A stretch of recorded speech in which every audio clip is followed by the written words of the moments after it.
Welcome to another episode of Husbands Watching Housewives. I'm Scott. And I'm Jeff. And we just watched an episode of The Real Housewives of Salt Lake City. Yes. We did. It was, I don't know, how could you call this anything other than a filler episode, right? Yeah, not a lot really happened. No, but I guess we got updates on things. I think they just rather than wrap up that fight at the Clarity lunch, last week, they put it at the top of this week and they got to a good place. And then there's nothing else to do because there wasn't another big event until next week. So it was more just individual scenes and with family or, two housewives, in the case of like Whitney and Britani, and just explaining things then. But not a lot of action. It's like a lot of like talking about things. Yes, a lot of I guess it was because Heather brokered peace at the end of that Clarity lunch, and then everyone felt like all kumbaya up in the moment. Yeah, it's in the moment though. I mean, well, before she even got there, it was, Angie and Lisa going back and forth about like franchises and what. I don't understand why Lisa feels the need to go after someone's business. I guess because she feels that they went after her and whatnot. But just to say throughout things that she doesn't know to be for a fact to be true, in order to get someone's goat and get a reaction, and then it deflects from the moment, the what's actually happening, which is talking about her situation.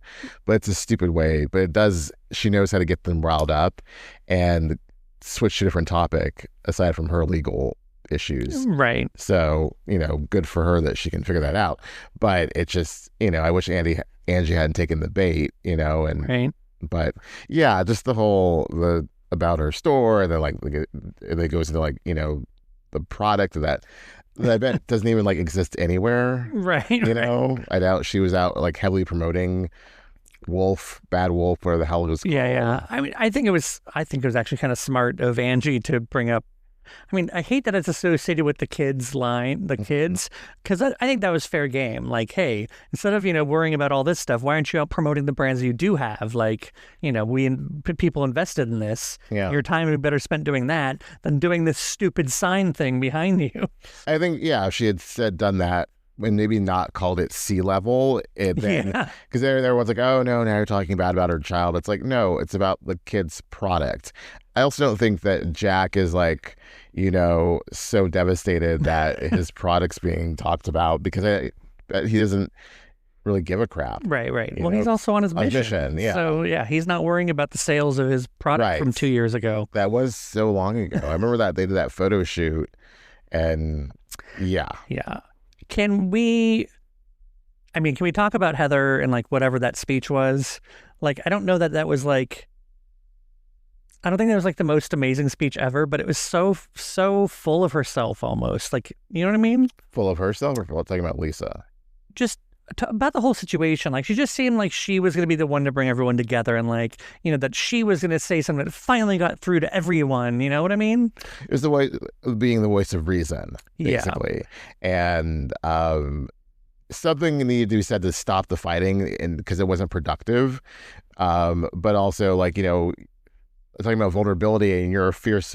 I thought it was more bullshit of like Lisa saying, I love everyone here and I fight so hard because I love you so hard. And it's like, I don't really believe that anymore. Yeah. Because people you brought onto this show who you say you love so much, you really done so much to decimate them. Yeah.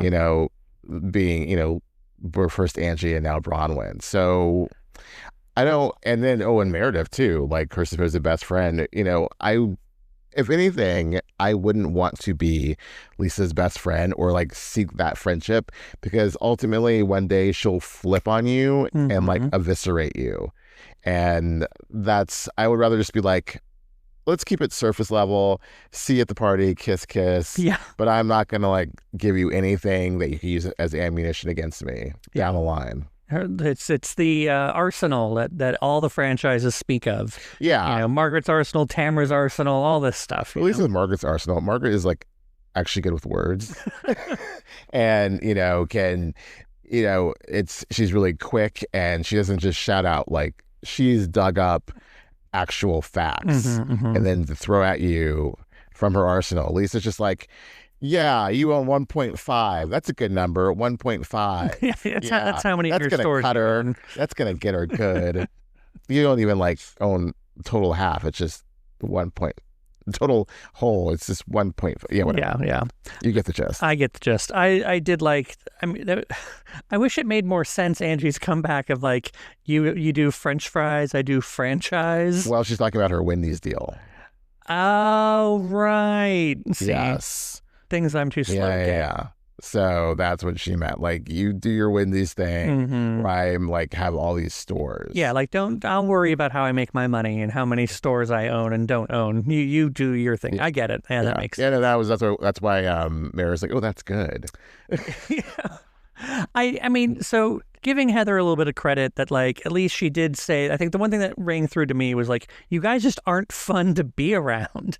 Like, this is just tiresome. And like, no one's going to want to do any of this if you keep acting like this. Like, we got to bring it back. Yeah, it's like this having the same fight going around in circles. At one point, at least Bronwyn was like, I'm gonna like just bow out, and then even Whitney was like, I need to remove myself from the situation, calm down, then come back to the table and not wring her neck. Yeah.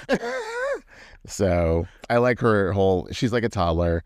She's got to wear herself out. And it's true. She like flipped out, did a lot of gestures. And then she's like, okay, but I love you guys so much. And I love hard and I fight hard. Yeah. And I get frustrated. No R. Frustrated.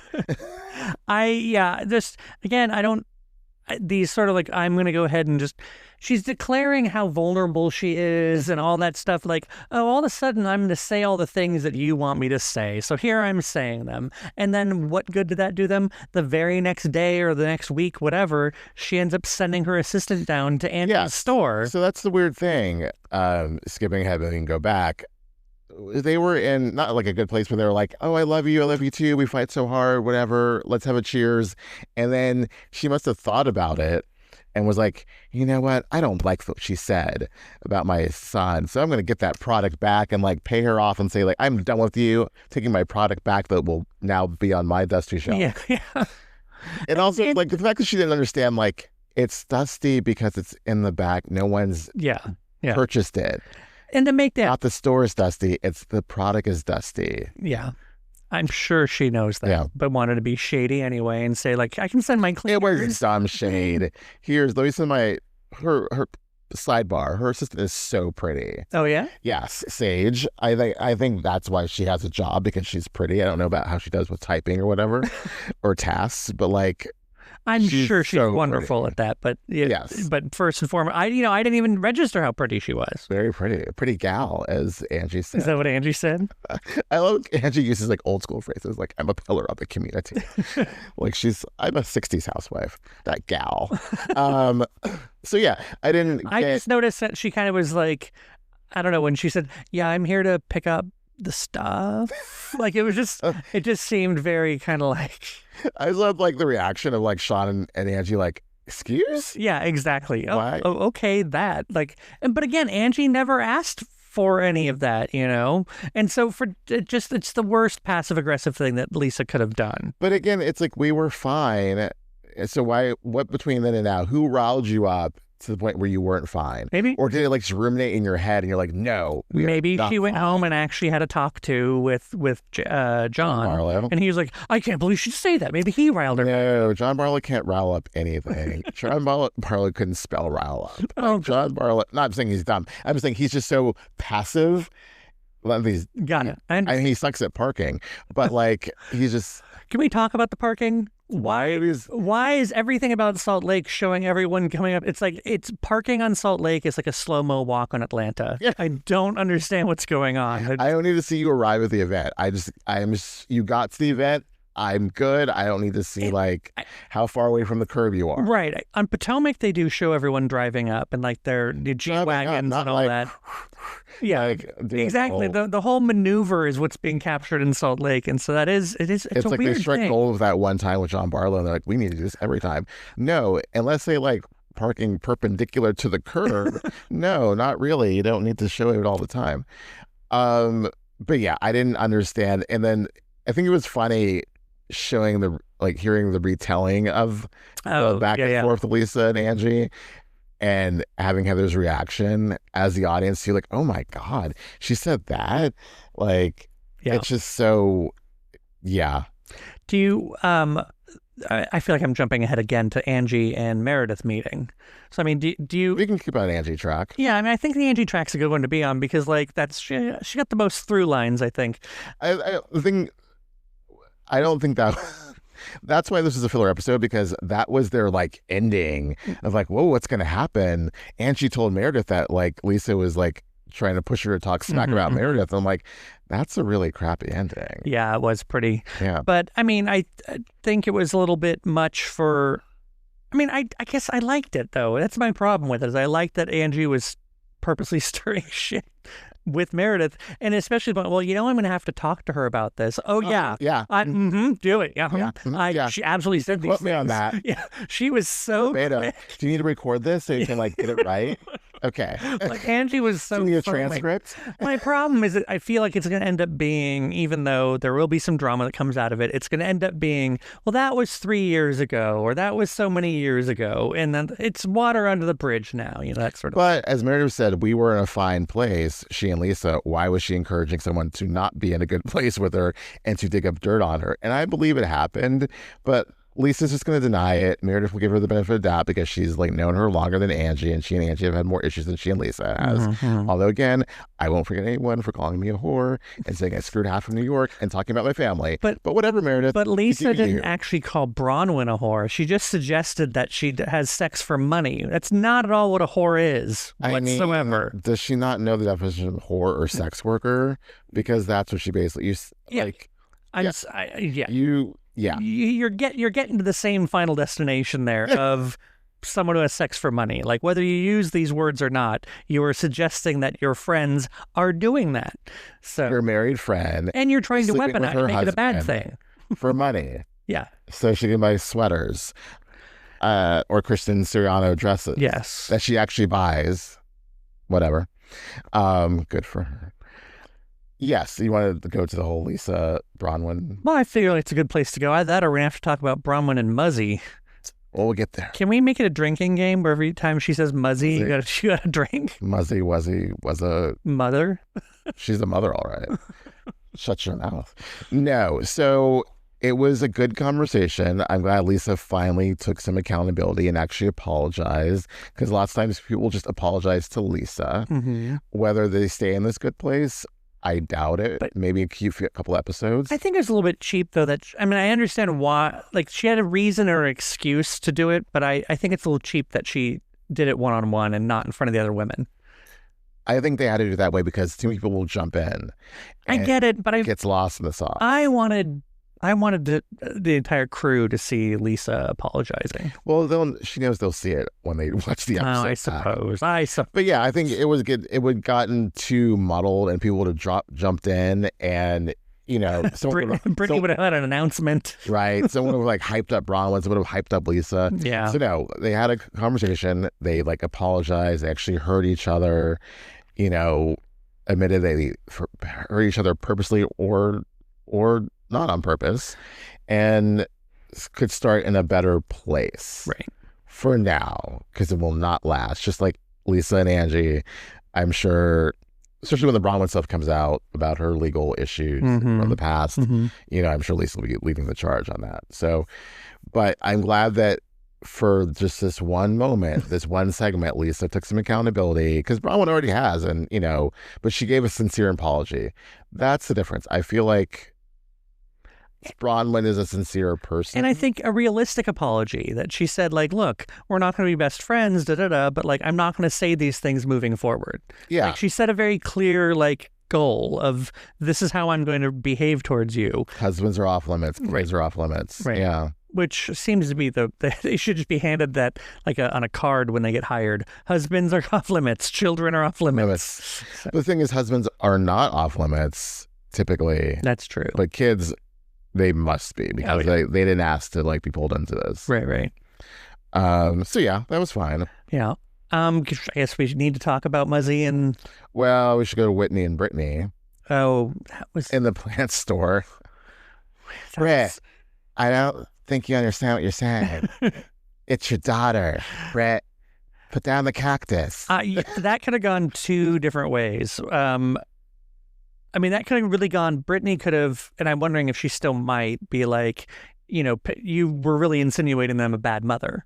How dare you? She could take it that way and express it that way, but Whitney wasn't. Whitney was doing everything except calling her a bad mother. She would, through extra special care, to not call her She was incredulous that Britani could be thinking about anything else aside from making it good with her daughter, you know? And so who cares about Jared? You've had a not so great relationship with your daughter. She's giving you a chance. You should go along with that. So, because it's your daughter, and that matters more than this dude who, like, sometimes is your boyfriend, sometimes not, sometimes you're engaged. So it was just like, it makes sense, but Britani's like, seemed to be thinking it's really hard to make this choice, and I'm like, it's really not, because if she and Jared had a real solid relationship, I could see it being difficult. Like, oh, my daughter isn't like my significant other, because that happens all the time, you know. But it's not. It's very shaky. Their relationship. It always has been. So it just makes more sense to choose your child. Only thing, we don't know the details though about her, because she's just a friend of, and we don't get all the, like, what is happening, why did you fall out, you know, have you always chosen men over your daughter, what happened with your ex-husband. It's just, we need more details in order, but it just, for Whitney, it was just like, girl, no. Like, yeah, like this should not even be a conversation. Exactly. But I mean, I can see to an extent that, like, the most serious thing, like the only place that Britani can see herself being in a serious relationship is with Jared. It's not like she can, like, close her eyes and be like, oh, the likelihood of me being with anyone else is as strong as Jared. So I think in her mind, she's like, I'm going to end up with Jared, like, if I end up with anybody, you know? And so it's kind of the thing where it's like, they're going to have to get used to it. But at the same time, I don't think that they're there right now to be able to say, you have to get used to it. Right. I also like to know the ages of her daughters, because that would give context as well. You know, like, are these like angry teenagers, or are they a little bit older? I think they're grown, I want to say. I feel like, because Whitney said something about grown, but then, and then the group trip last year, I remember Britani saying something, like, she brought up like, oh, so-and-so did great. Like, we're talking again, and I thought maybe she's something like a math. She did great on her studies in school. Maybe she's in college, though. College could be. Okay. We'll look that up, or we won't. We'll just say that we do. Yeah. We need to do that. The other thing that happened with Whitney was the stripper pole getting reinstalled and reminiscing, going down stripper pole memory lane with Justin. As you said, like, she is, you know, once the dam opened or broke, she was like, every episode, my failed business, it failed. Let's talk about our failed business, and now God's giving me a chance to bloom elsewhere with my flower, since it failed. She really is wanting to take accountability for her failed I am open and honest. Like, she was like, let me show you some bad checks. Like, let me show you. Like, here's some red ink from every P&L for the last 9 months. Yeah, she was really, really wanting to. Owning it. Like, even Lisa Rinna would be like, you've owned it, girl. It's okay. Let someone else own something for a little while. Right. Yeah. So when she said, though, like, you know, I need to go back, like, stay the course. I'm like, so what's the course now? Like, where, you know. I think, though, I heard that she is bringing it back, the whatever. So I think, I don't know. I was gonna say maybe she's making such a big deal about it failing, so she could be like, oh, and that's why we're filing bankruptcy for the business, you know, because it failed miserably. And then they can get a fresh start, which is what bankruptcy is supposed to be for, if that is indeed happening. So, or, you know, maybe it's in case there's something comes up about the alleged MLM and all that. About right. She can be like, no, yeah, I knew this was a failure. MLMs don't work. It failed. Yes. Hey, guys. you had said something, and I didn't pounce on it quickly enough to make a good segue into Mary sitting in the church. Oh, I forgot about Mary. Yeah. Yes. That whole conversation, I understand that they were reiterating a lot of things that we kind of already knew or had heard about. Or wasn't. So basically, the through line was Mary got to the church after her grandmother died. Her mother wanted to contest that. She was removed from the church by police at one point, stopped talking to Mary, allegedly put out horrible stories in the press about Mary, and then most recently died. And so Mary, while, was sad about her mother dying, they obviously weren't close. And it's almost like this chapter's closed and maybe a bit of relief that that energy isn't out there anymore. Right. But also sad because it's your mom. So I think that was... Right? Yeah, that seemed to be about right. I did enjoy that cousin, was it Big Bob? Big George? Big Jim? Big Jim? Big Joe? Big Joe. Big Joe. I think Big Joe was like, sometimes Mary would say something and he'd be like, yeah. Uh-huh.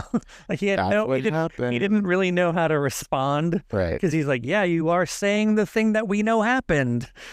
But the audience doesn't know. So audience, this happened. So, but yeah, I didn't know that her church, I mean, I thought that she just wasn't being part of like the church. No, I remember like there was something where it closed and that was, well, we don't know because she wasn't on the show in full-time capacity, so we didn't get like what exactly happened. That may have been why she wasn't, so she wouldn't have to have that on the show. Well, that's why she didn't go to the reunion that year. Oh, right. Her second year, because she didn't want to talk about it, because that's when Lisa brought that guy on the show, and then he mysteriously died. Yeah. And that was, that whole... It was being called a cult. Yes. Well, and what did she say to Heather in Palm Springs? What did they call me? A perversion? No, a pornography. Yeah. And what was the word? I don't even remember now. What was that? A predator. Predator. Yeah. No, it was like it was predator. It was Heather so sick, and she's like, predator. I remember that. But yeah, it's weird because Mary makes it seem like through that whole scene that like, oh, we were just closed for remodeling. I've had Big Joe, working on the pews for the last year. Also, I'm sorry, every time you say Big Joe, I think of Big John from Gone with the Wind.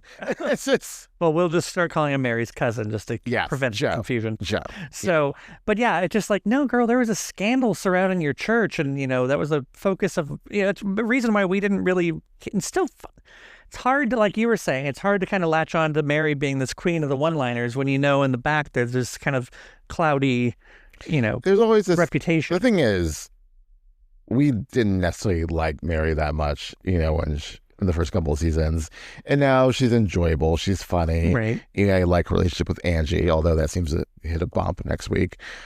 But at the back, it's in the back of your mind, you're thinking, but there's nothing. There's something not quite right about her situation, be it the husband, be it the church, the alleged cult of it all. But see, now she's trying to have us believe that her mother planted all these stories, which... Oh, right. I would say that, like, a lot of But she's dead, so she can't test this. A lot of the stories, a lot of the stories they referred to just seem to be the regurgitation of facts and kind of making the situation between, the fact that Mary married her step-grandfather, like, just kind of pointing out, this is something that's true, and isn't it gross? And even Mary would say, like, yeah, it's something strange, but like, or unusual, but... It was my grandmother's wishes. Yes, and, it's come with its own set of pros and cons, Right. She didn't, So anyway, I don't want to start speaking for Mary by any means, but it was an interesting scene. Very much so. Went on way too long. Yeah, and then they're going to, like, go to the church, too, down in one episode, because that was in the trailer, like, her preaching and, I guess, the grand reopening of the church, but... On Beverly Hills, Erica remodels her patio, redecorates her house, it has a party. Mary goes ahead and has a sermon. That's fantastic.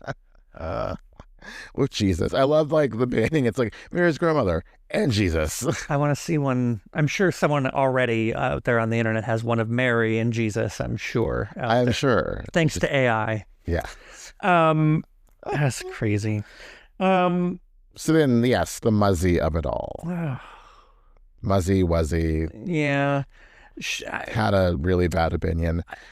I mean, she's really sticking to her guns that, like, it was all about her. That, like...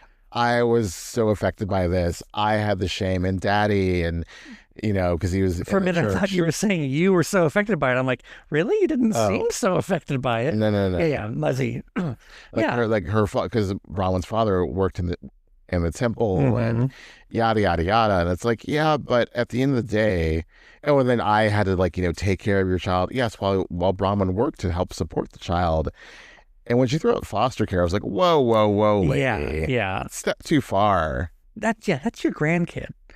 And the story that Bronwyn told about, the guy, she to buy something for her other grandchild. And she's like, no, like if that went down like that, that's some cold-blooded shit right there. I'm sure she did go down just like that. Yeah. And at the baby gap. Yeah.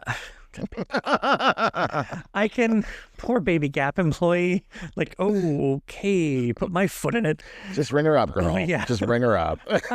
So I can see, especially from all of that, Bronwyn definitely has a need to, feel celebrated by her mother. And we were talking about it that the cat's out of the bag. It's 20 years later. Gwen exists. And I think that's probably what still is irritating Bronwyn is that Gwen exists. Say what you will about all the bad things that got her, you feel got her here. Can we all just agree that she's amazing? And it seems that even Muzzy doesn't even do that. She's just kind of like, oh, okay. It's like it didn't happen in the way you would want it to or in the timeline, but you have this great grandchild and, you should just be happy for that. And that's all that matters, that she's so wonderful. But that's just not... Muzzy keeps wanting to dig up the past. I think she's trying to say, I don't know.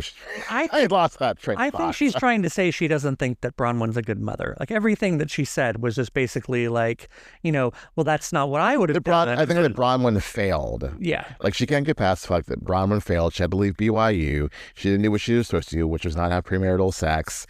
She, didn't raise Gwen the way she should have. And, it all got foisted back to Muzzy, supposedly, to take care of the daughter. Did we know Bronwyn had sisters? No. I don't think that I've heard that before. Who were pregnant at the same time, but Mormons makes sense. Yeah. But probably older and married. Right. So, so I'm assuming it's two sisters then. And I was assuming she's they're the both youngest. pregnant at the same time. Yeah. Interesting. So three. No, I think it was just she was pregnant as the same as one of the other ones. Not both. Both sisters were pregnant. Yeah, that's what I'm saying. That's okay. The timing of that. Different months, of course. Right. But so instead of that being a happy occasion, it was happy for my other two daughters, but this is the disappointment. And she's just never let it go. I would like to see her let the mouse go. I wonder if she has a relationship with those sisters at all, or if they're the sisters are living a completely different life and they don't even because I'd be wondering what their take on Muzzy is. They all three girls could just be like, yeah, mom's crazy, or whatever their thoughts are. Or two of them could be very much no, you're the black sheep and here's why, So well, they're still in the Mormon church, they definitely could believe that. Right. And, now that she's doing the show. This is finally one of the housewives I would like to meet their siblings. Right. Because it's important to the story. Right. And to what I always want to know more about Bronwyn. I think she's really interesting. She's really layered. We're going to be a little too much coming up, but I feel I want to see that. And yeah, but yeah, with Muzzy, I don't get where you're trying to go with this. Does she want Bronwyn to admit, I was horrible. I should have done these things. I'm a bad person. I caused you so much pain. But I think even if she did say it, Muzzy wouldn't be satisfied. Yeah. And then when she said this whole thing about I don't tell you you're wonderful and great because I don't want you to know it. Yeah. I mean, not to get a big head, or you just want her in a box that you put her in and not to get too above her. That's what it felt like. I don't want you to get above your station. I don't want you to get above your place. Yeah. You're still the unwed mother. I don't care how many diamonds you have now and your rich husband and the house that I'm living in your house. Right. Think about that, Muzzy. Yeah. You didn't buy this house. Todd bought this house. That was kind of the tone I was getting from the whole conversation too, is that she didn't want to like praise her too much to make her think that like the ends justify the means, that sort of thing. Like, right. You're here where you are now, but like this isn't good. You still fail. Yeah. You still fail. Yeah. But it's like your husband, who has dementia, is in a great facility, I'm sure, paid for by Todd. You're living in a house paid for by Todd. This has all been arranged for you. Bronwyn could have been like, screw you, figure it out in California, Where the other two were the sisters. Right, yeah. But like she didn't. And so you don't need to kiss Bronwyn's ass, but you cannot be an ass to her. It takes so little. Well, I mean, that's how high her convictions are about this whole matter, is that she's still willing to, do all this and say all this, given the circumstances. That's how strongly she feels. Right, that she cares. Yes. It's screwed up, if you ask me. But that's her need to be liked. So deep down, even though she's appalled by the things her mother is saying, she wants her validation. Yeah. And after a while, you just got to be like, one day she's not going to be here, right. And your dad won't be here. Her dad's no longer here. So, you got to validate yourself, because I don't think you're going to get what you want from Muzzy ever, which is sad. Sad, very sad. Yeah. Just keep seeking something you're not going to get.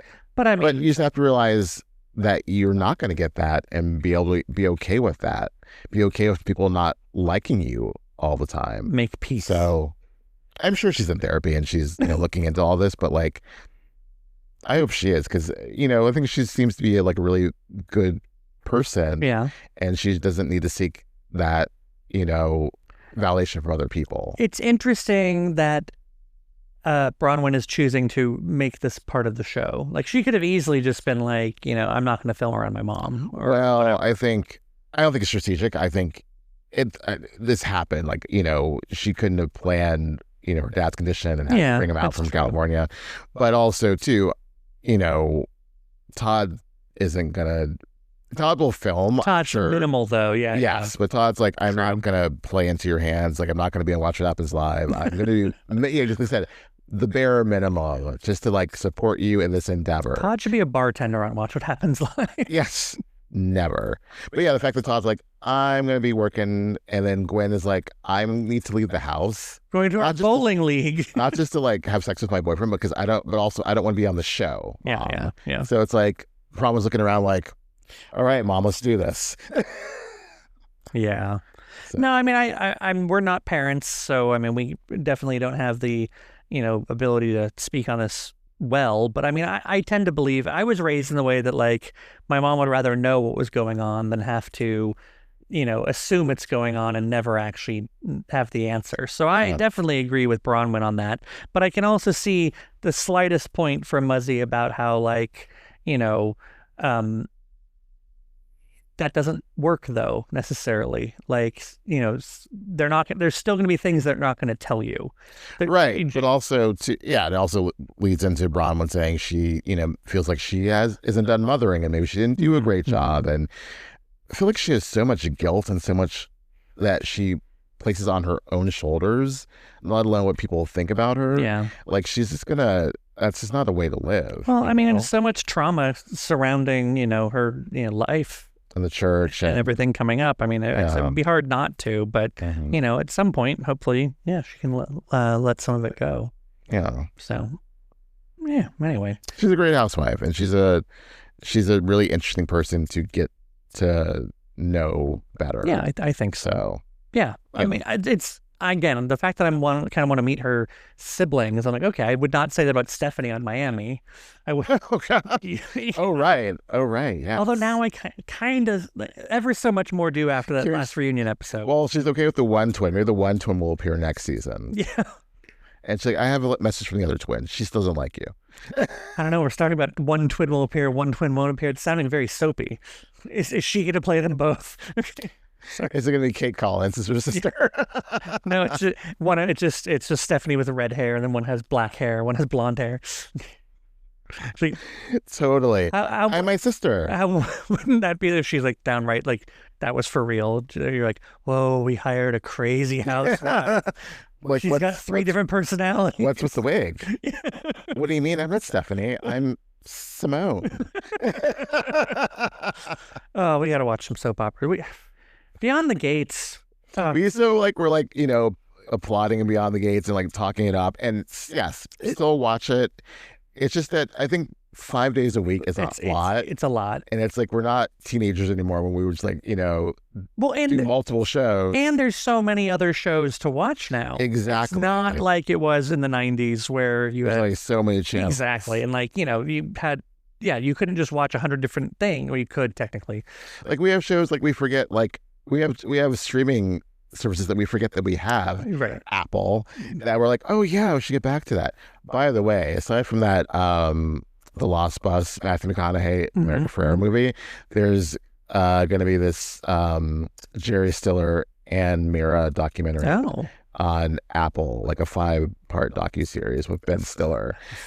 Yeah, it sounds so great. A 5-part Jerry Stiller and Mira documentary? Well, I'm sure they get into like, because it's like he did it with his sister Amy Stiller, so I'm sure that's about their family. Okay.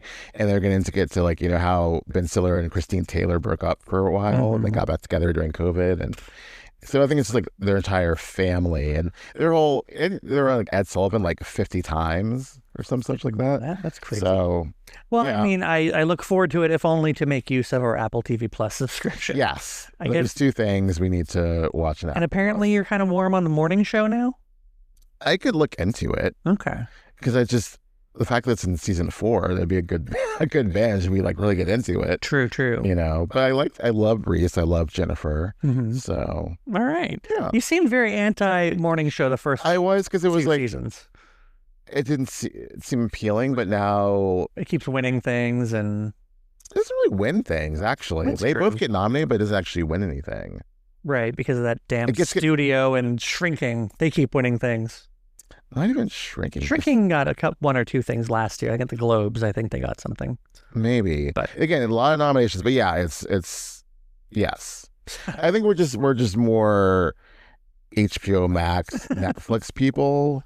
And I think Apple's lower on their totem pole. I think it's like, for us, it's like a tie between Netflix and HBO Max. Really more, a tie. Yeah. And then after that would be Hulu. And then Prime. Apple. Oh, Prime. Yeah. Prime. Yeah. We haven't watched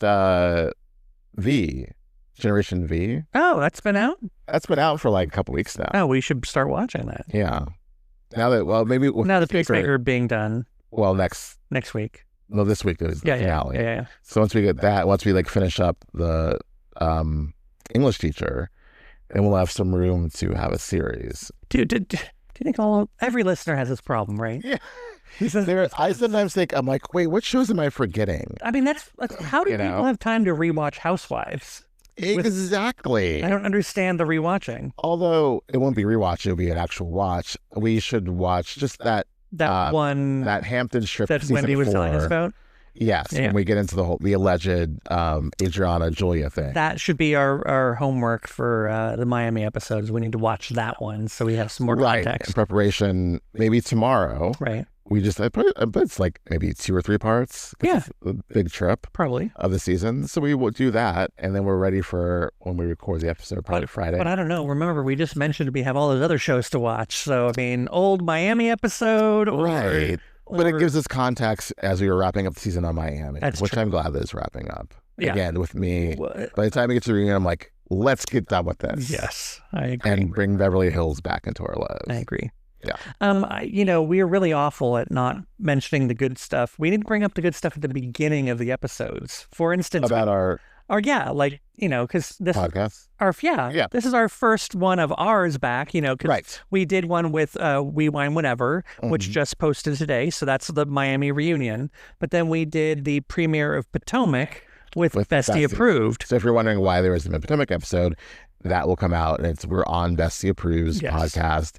Love them. Such a fun time. Yes. We it's such a great vibe, and like just talking about Potomac and like other things, and they're just so funny. Yeah. So funny and like easy to talk to, and we really enjoyed it. Yeah. And then Emma is like a little bit quiet, it seems sometimes, but then and then she'll zing. Yeah, and you're just like, you're like, whoa, was not expecting that. So no, it was definitely, and it's one of those things like when it's just it's a bias I have for sure of like when people are quiet, that they choose very carefully what they're going to say, so that when they do, you're like, oh shit, She got me. Yeah, and that's definitely I think one of her good qualities too.